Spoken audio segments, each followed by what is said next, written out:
Welcome to the Bulgarian Troglodyte. My name is SJS, and today I'm gonna talk about my top 25 films of the 1950s. A really great decade for cinema. It was really hard to create this list. I especially had problems with the ordering, so don't pay too much attention to the order and pay more attention to the films that this list has.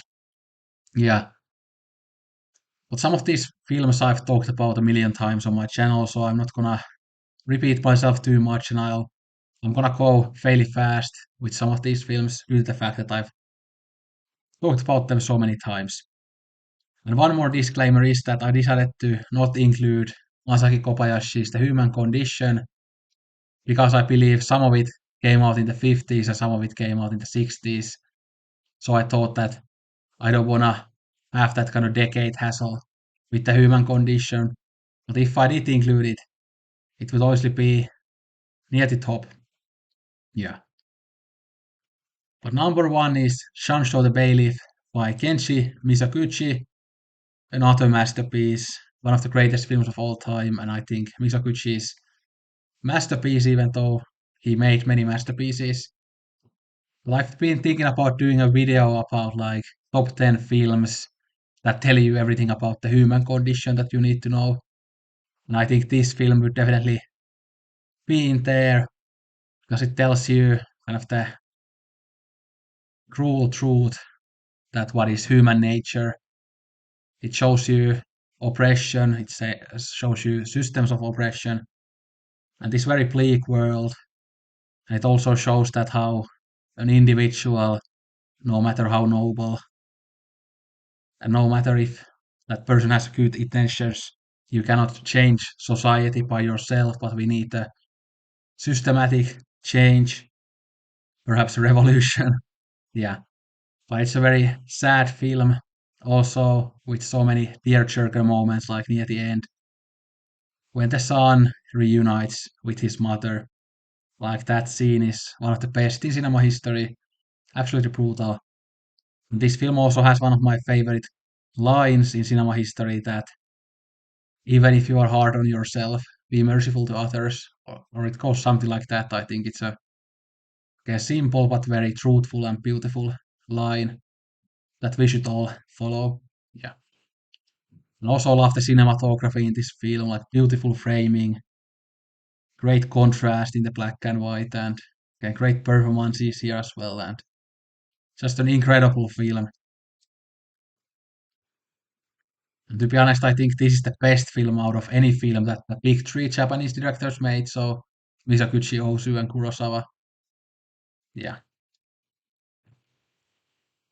I think Kurosawa especially cannot like compete with Sancho the Bailiff. I think Ozu is very close with his best films, but I think Kurosawa is quite far away. And again, by the way, I love Kurosawa. He's one of my top 20 directors, but I think he just never made film of this caliber.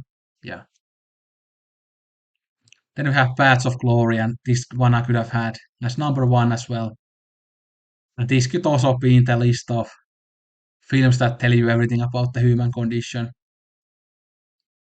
And it especially tells you everything that you need to know about corruption in politics and how we should get rid of people in power because they don't give a fuck about you. They are all awful people. They are all hypocrites. They are all cowards. You are never gonna get anywhere in the world if we always suck up to the elites. Yeah. Even though it has those big themes, it's also actually very funny because this has that Kubrick type of dark humor and satire in there. And Kirk Douglas is pretty much the only guy in this film that you root for. He's fairly noble and honorable. Even the people who are getting executed in this, of course, you don't want them to get executed, but you see that, yeah, these aren't like necessarily great people either. Yeah. An incredible black and white cinematography. Lots of great, very humane moments, like the ending when we see the German woman singing and stuff. Yeah. What another masterpiece. Then we have Vertigo by Alfred Hitchcock. To be honest, I don't have much to say about this one. It's just one of those utterly magical movies that never gets old, and it's always fascinating, aesthetically absolutely incredible. Love Jimmy Stewart, love Kim Novak. It was so great to see this one in the cinema in London. Yeah, one of the best cinema experiences for me ever, and I would go to see it in the cinema for the second time if I ever can do that. But yeah, by far Hitchcock's best film, if you ask me. Then we have the great Tokyo Monogatari. Ozu made many masterpieces. Of course, this is the one that people often watch, and maybe many people don't watch many of his other films, but I would also recommend watching his other films because they all tend to be at least good, and many of them five-star films. But yeah, again, I think you could put these best Ozu films into the top 10 human condition films as well, because these films tell you a lot about, again, societal change, again, the battle between tradition and modernity, and how people change throughout time and generation after generation. Tells you about human conflict, that tells you about love, relationships, friendships, different familial relationships. It kind of tells you most things that are kind of essential to the human life.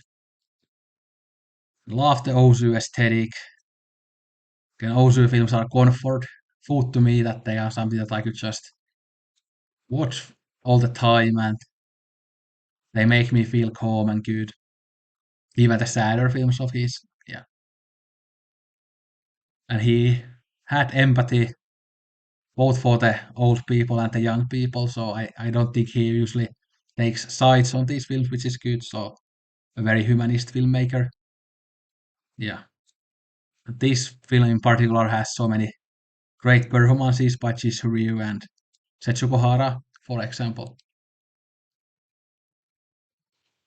Then we have Robert Bresson's A Man Escaped.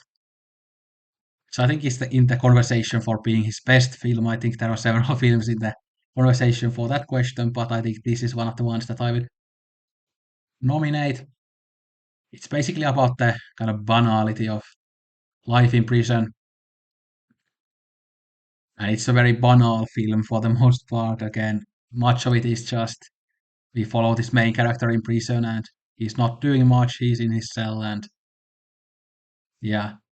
But there is the prison escape scene, which goes for a very long time, and it's actually very thrilling, even though it's minimalist and you don't have like insane fist fights or gang fights that you would have in an American prison movie, but it's still very thrilling. And of course, the name of the film spoils the movie, but I don't think that matters. It's such a great movie. Yeah, absolutely love this one. Yeah, it's in my opinion the best prison film ever made. So then this one I've always struggled to kind of articulate why I love this one, because it's mostly about, I guess, the mood and the emotion and the aesthetic to me. But it's Alain René's Hiroshima Mon Amour, written by Marguerite Duras, who is as good as Alain René as an artist. Yeah, was just incredibly beautiful. It's a fairly difficult film. Obviously, there are these shots of like architecture, and then you have like complex narration on top of it. But there are these beautiful scenes again with the Japanese architect and the French actress. This has lots of, again, emotion, interesting structure and narrative, and yeah, great performances, and yeah, it's just incredibly beautiful. Yeah. Then this one, I did a deep dive on my podcast as Chess recommends. I think it was the episode 4, so I'm not gonna get into it now, but it's Le Notti Piace by Visconti, my favorite from him. Again, beautiful, very kind of artificial looking aesthetic, beautiful performances by the leads, and yeah, so much emotion. Yeah, my type of film. Yeah. Then another Italian film, it's Roberto Rossellini's Europe 51, actually my favorite from him. This one I've also talked about a lot. But it's about very interesting themes. Okay, we have follow this bourgeois woman. There's this tragedy in her life, and then she decides to change her life and become a bit more empathetic, and she tries to, or she starts to help other people. But then her family actually questions her sanity because she tries to help other people. Because obviously, we live in a world where if you actually care about other people, people think you are insane if you aren't just self-centered piece of shit. So yeah, it kind of raises very important questions of like what the world should look like, how people should act, and there's the collective versus individualism thing. And although this kind of I think argues that if we started being more empathetic and always helping other people, that would also be better for ourselves. But we would also be happier if we did that. So it's not necessarily in the end battle between individualism and collectivism, but this is kind of also other form of individualism in a way that again you can also help yourself when you help other people.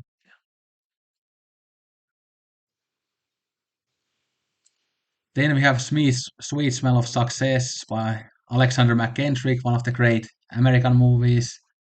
Very bleak, very slimy, one of the best scripts of all time with incredible, very quotable dialogue, great performances by Tony Curtis and Burt Lancaster. Yeah, there isn't really any characters in this film that you truly root for because even the kind of bit more tolerable characters are still kind of awful people and fairly self-centered and not very empathetic. But yeah, it's a very interesting depiction of America. Yeah, yeah, love this type of dark stuff. Yeah, it kind of goes against many of the usual tropes of Hollywood of this time, as obviously many films of this time were way more happier than this one, but this is like truly dark and yeah, and also thematically richer than many of the American films of the time. Yeah. Then obviously this one has been talked to death, so it's The Night of the Hunter by Charles Lawton. Absolutely incredible film. I saw this one in the cinema as well, and yeah, it's aesthetically absolutely incredible, a very entertaining film. And even though it's dark and kind of a like a horror thriller type of film, I mean it's not that scary, and it's even kind of funny in a dark way, I guess. Yeah, Robert Mitchum is great in it. Yeah, wonderful movie. Really need to rewatch that one, even though again I've seen it a couple of times, but I've been kind of in the mood for rewatching it recently. Then we have Billy Wilder's Sunset Boulevard, which has always been my favorite from Billy Wilder. Incredible performance by Gloria Swanson, and William Holden is almost as good. Interesting script, a very tragic story. Again, we have this silent film star who is now old, and she still has these dreams of acting. But yeah, it just kind of shows how hard it is to grow old and lose your dreams, especially okay when you have the memories of having that better life when you were younger.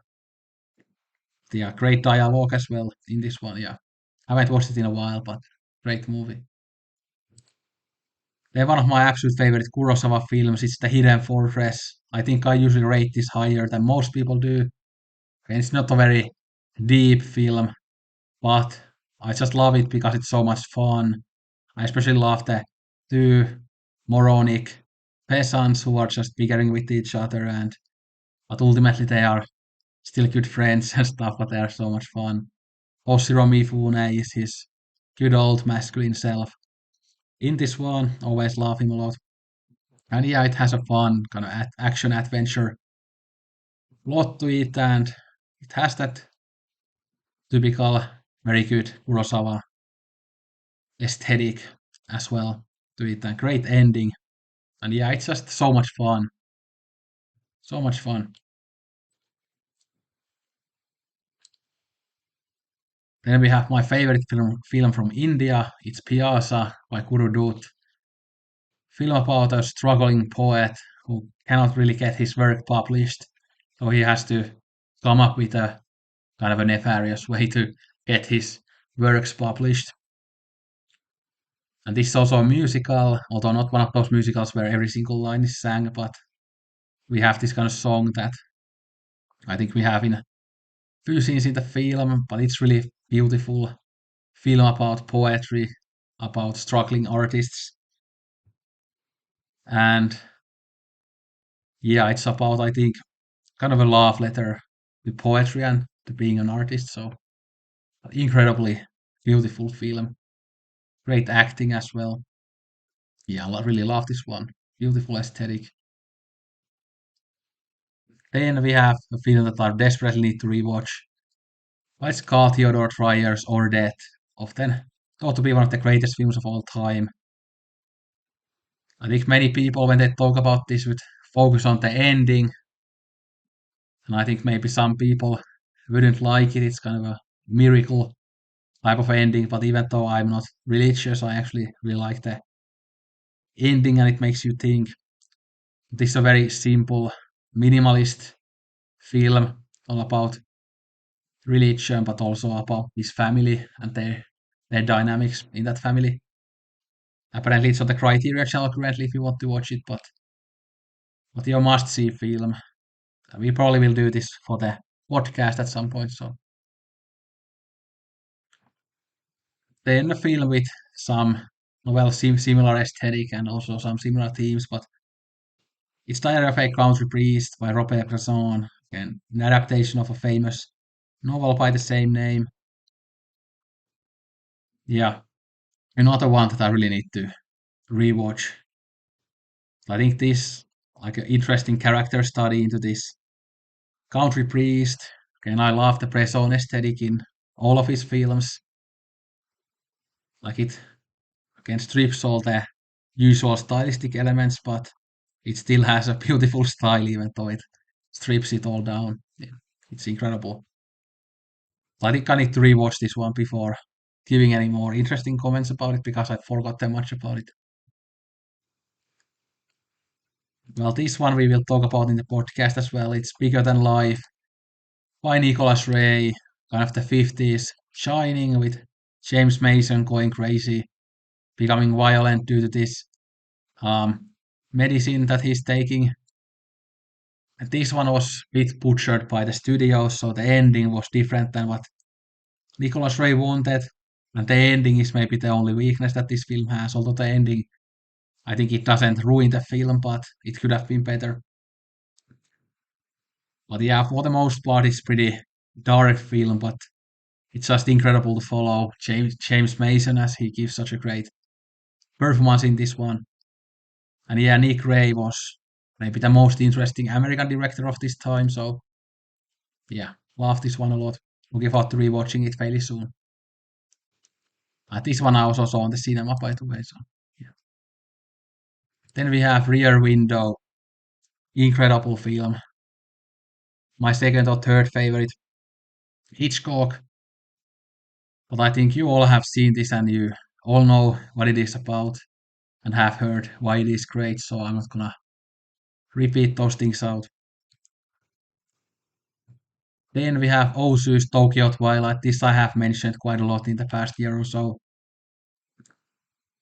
Again, often considered to be one of his darkest films, and it also has a bit of a different aesthetic. It all looks so kind of industrial and dark, very Antonioni-esque. And this even came before the Alienation trilogy, but I think it has a very similar aesthetic.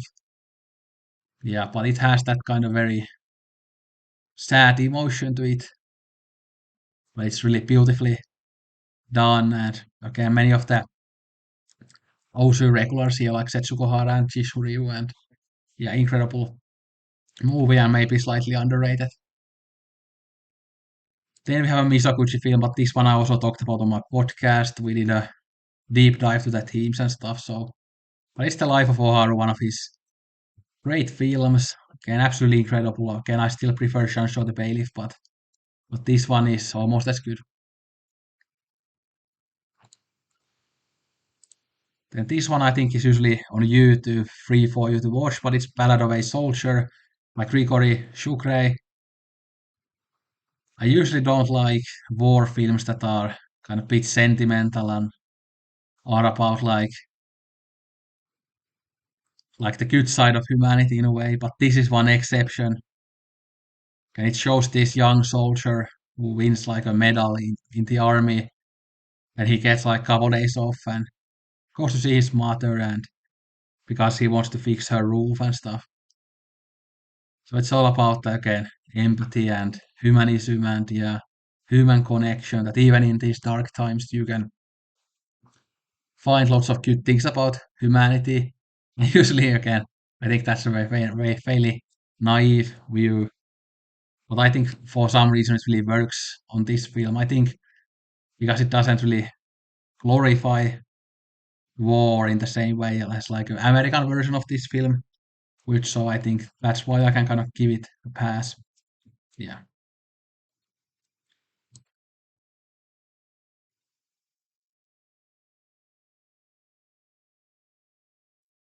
In a Lonely Place by Nicholas Ray, okay, one of his famous films starring Humphrey Bogart, okay, one of his great performances. It's all about toxic masculinity, again, men clinging to that power and when they're very repressed, how they again act so awfully because they don't know how to express their emotions properly.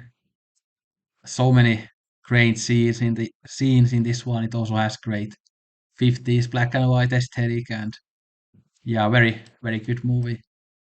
Need to rewatch that one as well. Then we have 12 Angry Men by Sidney Lumet. Then the next one I actually watched recently on the Criterion channel. It's Sound of the Mountain by Mikio Naruse. Very incredible film all about family dynamics. And here we have, well, kind of toxic masculinity as well as yeah, the gold husband here that they mentioned in the plot synopsis is like really horrible. And we see this kind of main character is this young woman and she's like a great person and everything and she deserves a better life, but then this guy treats her awfully. And there are like many contemporary topics here, like again abortion, for example. And tonally, it's bit kind of has different things going for it. It's at times very dark, but there are also these very beautiful, humane moments of human connection and empathy. Also, beautiful aesthetic, lots of great performances. Yeah, wonderful movie. Then this is kind of a cheat, but this is the Samurai trilogy. Again, quote unquote, objectively, I think these aren't like maybe the greatest films of all time, but these are just so much fun, great like adventure films that have a bit of everything, lots of sword fighting, lots of action, but also love triangle. Okay, Toshiro Mifune is so great here, and the story just flows so well throughout all the three films, and they have like very really beautiful aesthetic as well. And I think the action scenes are really good for the time, and yeah, just very entertaining bunch of films. Then we have North by Northwest, which is a film that it's actually really weird that I love this one because it's really not my type of film because it has that kind of James Bond vibe a little bit. And I hate Bond films, but for some reason like this one I have always loved and it has always entertained me a lot. And I think aesthetically this is one of Hitchcock's best films. Yeah. Like especially there's that scene when they go to that like building, I think near the end, and it's this kind of blue color, I think at night, and it looks just so beautiful. Cary Grant is great in it. Yeah, very well written plot, and Great direction from Hitchcock as always, but yeah, great movie. That was my list, and you can let me know what films you have in your list. Anyway, thanks for watching. Don't drink Coke at all. Sayonara and arigato gozaimashita.